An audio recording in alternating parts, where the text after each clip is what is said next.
Adamdын akılın saktoo, adamdın intellektualдык байлыгын saktoo, adamdın aң сезими saktoo боюнча ошол шариаттагы өкүмдү айткыбыз келип турат. Анткени ислам динибиздеги өкүмдөрдүн көпчүлүгү, урматтуу бир тууганым, жатайын бир өкүмдөр бар. Ошол өкүмдөр адамдын акылын бузулбастан, туура, тунук, таза боюнча сакталып калуусуна кам көрөт. Эгерде кайсыл бир иш-чара, кайсыл бир окуя, же кайсыл бир дары, же кайсыл бир нерсе адамдын акылына зыян келтирип кое турган болсо, адамды айванга теңеп кое турган болсо, анда бул нерсе шарият боюнча толук түрдө жокко чыгарылат.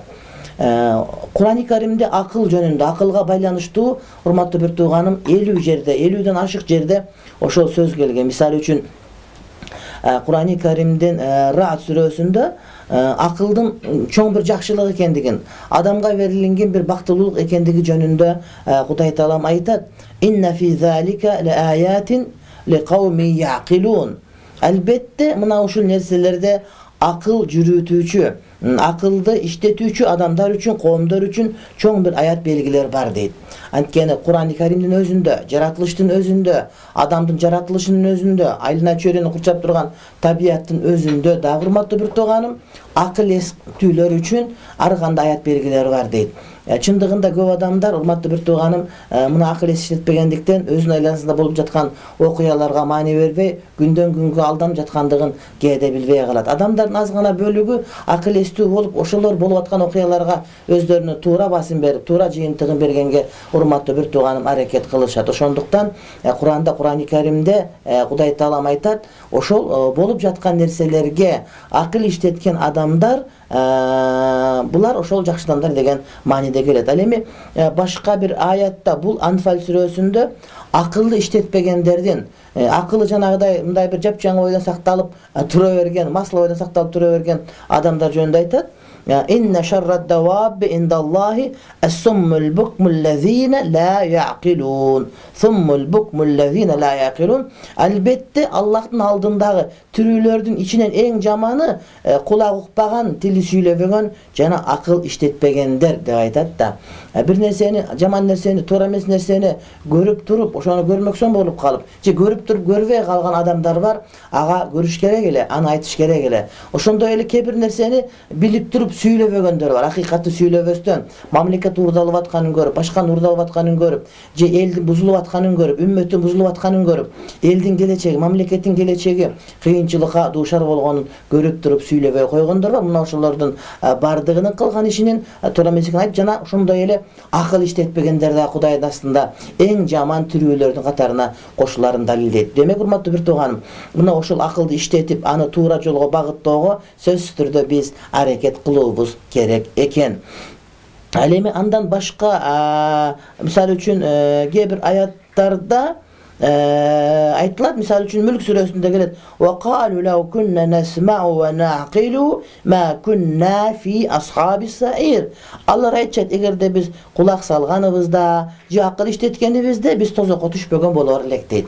Азыр акылдарын иштетпегендер, акылдарын ачпагандар, ой жүгүртпөгөндөр, мал сыяктуу болуп эле курсактын айтканы менен жүрүп, же болбосо жыныстык аламат белгисинин, шахватынын, кызыгуусунун айтканы менен жүргөн адамдар кыяматка барганда, эгерде биз кулак салганда акылдуулардын сөзүнө, илимдүүлөрдүн сөзүнө, Кур'ан-ы Каримге, пайгамбардын сөзүнө кулак салганыбызда, жана бир азыраак акыл иштеткенибизде, мына ушундай тозокко түшпөйт элек деп урматтуу бир туугандарым айтат. Демек, адамга берилген акыл бул улуу неемат, улуу жакшылык.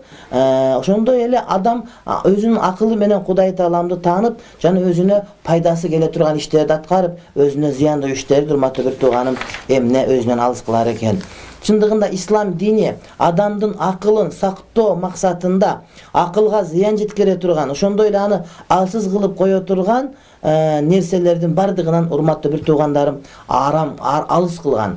Ар бир нерсе акылга зыян келтире турган болсо, же акылды аздырып кое турган болсо, акылды кетирип кое турган болсо, анда бул нерселер шариатта арам деп эсептелет. Мисалы үчүн Кур'ан-ы Каримде Маида сүрөсүнүн 90-аятында Кудай Таалам айтат: "Я эйюхаллазина аману иннамал хамру vel meysiru vel ansabu vel azlamu ricsu min ameli şeytan fectenibuhu leallekum tuflihun deydi.